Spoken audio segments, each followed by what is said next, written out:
soy Alan y hoy estoy con Mauri, un gran amante del deporte, sobre todo del tenis, donde supo jugar en River y un fanático del fútbol. ¿Qué vamos a hacer hoy, don Mauricio?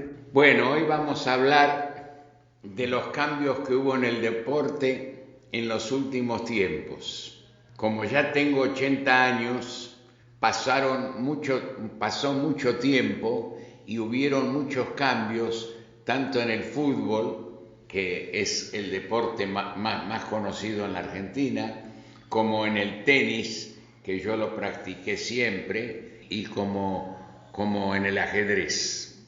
En todos hubo cambios. Bueno, entonces contame, ¿qué reglas del fútbol actual antes eran diferentes? Cuando yo era chico, o sea, hace 80 años, en el fútbol no había cambios. Entraban 11 y esos 11 tenían que jugar o seguir con 10 o con 9 o los que fuera. O sea, cuando se lastimaba un jugador no había cambios. ¿Y el tiempo era el mismo? El tiempo era el mismo, 45 minutos, pero no había cambios. ¿Y si un jugador se lesionaba, qué pasaba? ¿Seguía jugando o se quedaba el equipo con uno menos? Cuando un jugador se quedaba medio rengo y qué sé yo, lo hacían jugar en la punta, que no corra mucho, pero que siga o estorbe o lo que fuera.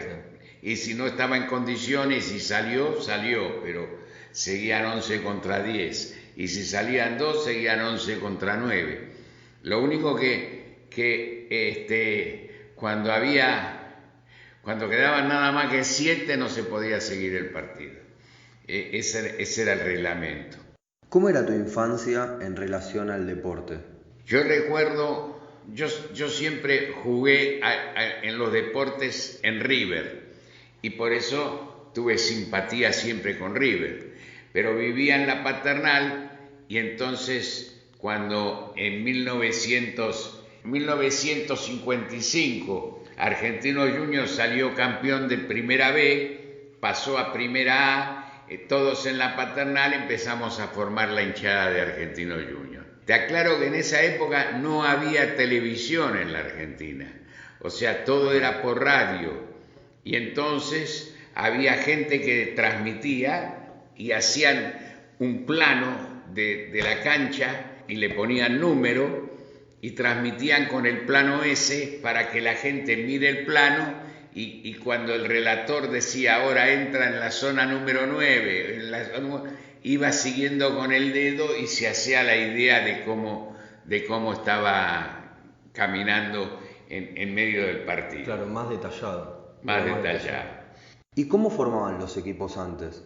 Porque actualmente hay muchas maneras de jugar. Podés jugar a la posesión, al contraataque o directamente jugar un fútbol más directo, intentando llegar al arco rival lo más rápido posible. También los equipos formaban diferente, o sea, siempre formaban con el arquero, los dos defensores, uno a la derecha y otro a la izquierda, 3 en el medio campo y 5 delanteros.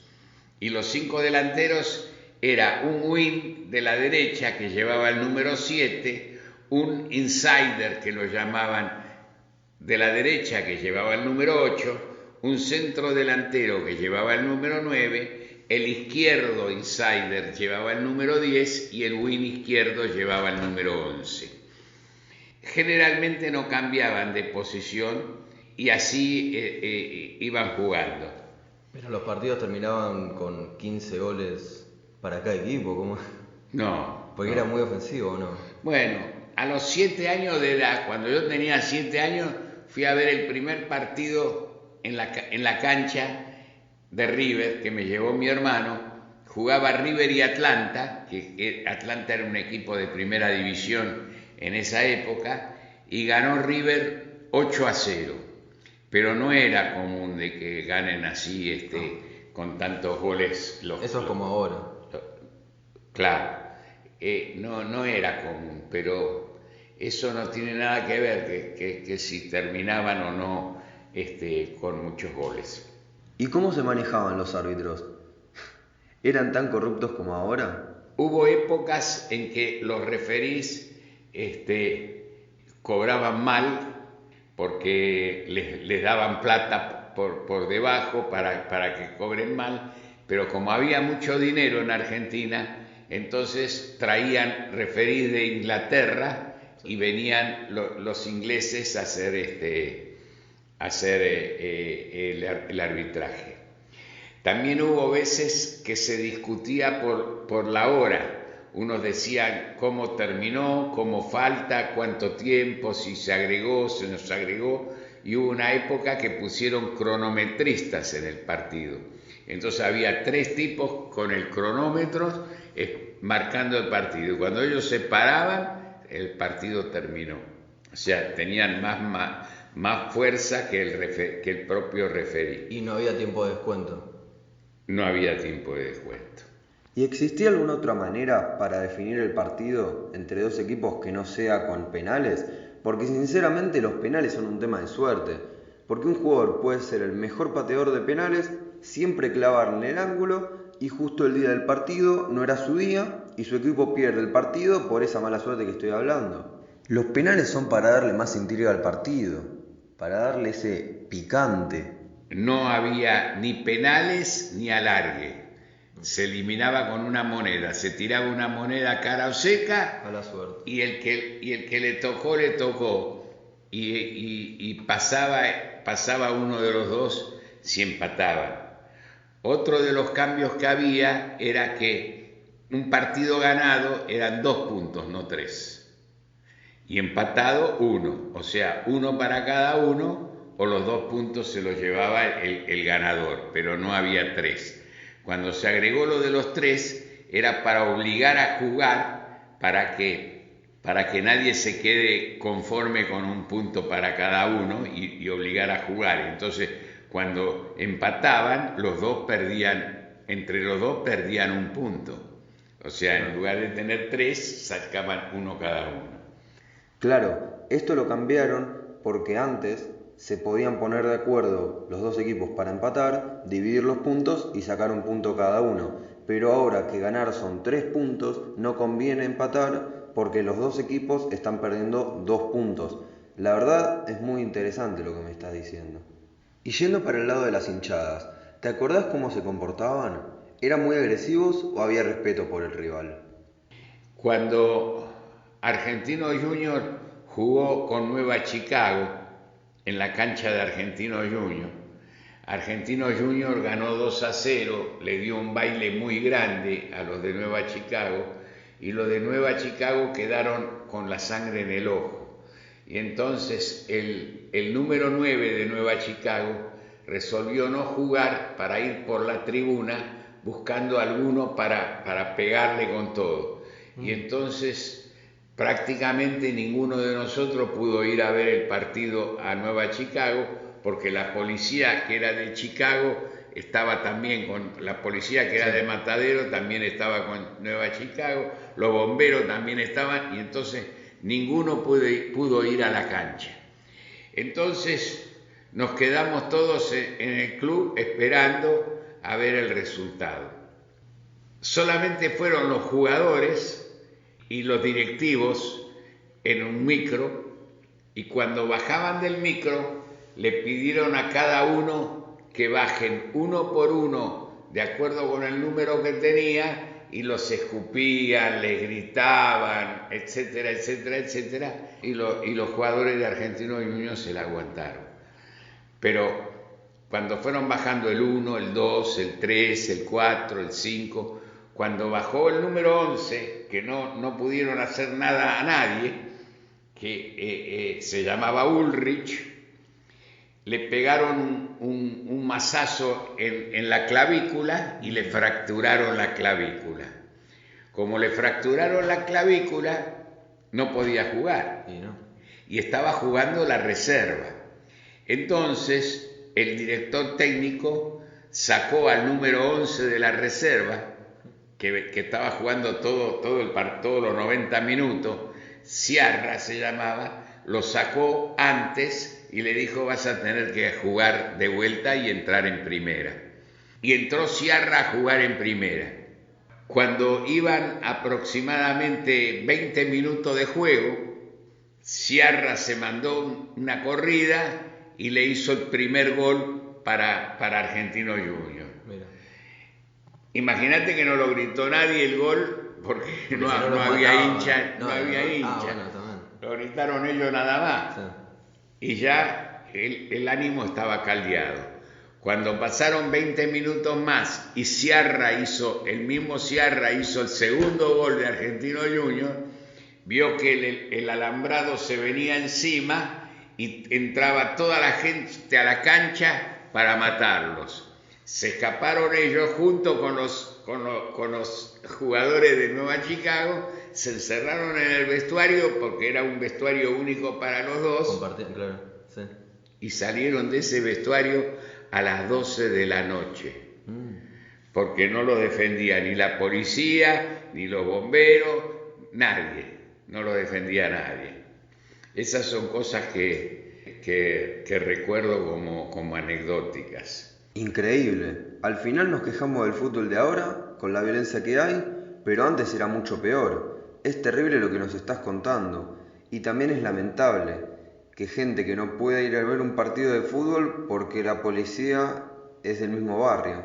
En ese sentido, el fútbol no cambió tanto. Espero que esta violencia que había y sigue habiendo en el fútbol se resuelva, porque si no, no avanzamos más. Y contanos de los jugadores que veías jugar en tu época. De los jugadores que vi, el mejor jugador de todos los tiempos que yo vi fue Alfredo Di Stéfano, que jugaba de 9 en River. Después se fue a jugar a Millonarios de Bogotá y también se consagró. Y después se fue a jugar al Real Madrid, hasta donde jugó hasta terminar su vida en el Real Madrid. En esa época, el jugador que jugaba, no importa dónde nacía, fichaba y podía jugar en un seleccionado. Y después si iba a jugar a otro lado, podía jugar en otro seleccionado. Y el único que jugó en los 3 seleccionados fue Alfredo Di Stéfano. Jugó en el seleccionado argentino, después jugó en el seleccionado colombiano y después jugó en el seleccionado español. Dentro de los jugadores, para mí, el mejor jugador de todos los tiempos fue Alfredo Di Stéfano. El más astuto para todos fue Maradona. Y de los actuales, el mejor jugador para mí es Lionel Messi. Pelé también fue un gran jugador. Además, Pelé jugaba en el Santos de Brasil y el Santos de Brasil tenía un precio. Y si jugaba con Pelé, se cobraban el doble. O sea, Pelé solo cobraba lo que cobraba todo el resto del Santos. Fue un gran jugador también Pelé, pero la diferencia es que todos jugaban para Pelé y todos tenían la obligación de pasársela a Pelé y Pelé era el que hacía los goles. Cambiando de disciplina, me contaste que jugabas al tenis. ¿Qué cambio importante ves en tu deporte con respecto a cómo era antes? Cuando yo jugué al tenis de chico, el tenis era un deporte amateur. Te penalizaban si te compraban bols, no estaba permitido, no podías recibir nada, era completamente amateur. Y no había tiebreak, se jugaba, había que ganar o perder y había que terminar con una diferencia de 2 tantos para ganar un set. Y como no había tiebreak, se seguía jugando hasta que hubiera 2 de diferencia y se terminaba. Todo el tiebreak y todas las demás cosas aparecieron por la televisión para hacerlo más corto. Y jugué en la cancha de River, que tenía 9 canchas de tenis. Y representé a River en tenis en infantiles y hasta juveniles. Íbamos a jugar generalmente a los equipos, contra los equipos contra los que jugábamos, y cuando íbamos de visitante generalmente nos agasajaban con refrescos, con gaseosas y nos invitaban a ver espectáculos que hacían ellos o si era un club de rugby, veíamos el partido de rugby o lo que fuera. El nuestro era un club de fútbol y nadie lo sacaba del fútbol. Entonces, lamentablemente no podíamos agasajar a los visitantes porque no teníamos ni presupuesto para eso y solamente los invitábamos a tomar un refresco que pagaban los padres de los que hacían el doble, que eran los únicos padres que venían a vernos. Y esos son todos los cambios en los deportes que te pude haber mencionado. Para finalizar, ¿qué mensaje le darías a esta nueva generación de amantes del deporte? Y para finalizar, desearía decirte que los cambios siempre son necesarios, no puede haber nada permanente. Y que la verdad es la de hoy, nunca es la de ayer y ojalá no sea la de mañana. O sea que todos los días debe haber cambios para mejorar y para mantenernos despiertos y para saber que podemos hacer algo mejor. Y que el deporte se mantenga porque el deporte es muy bueno y es muy sano y permite desarrollarnos mucho mejor. Muy lindas palabras para terminar. Muchas gracias por haber venido. Con eso nos despedimos. Esto fue Debates de Fútbol.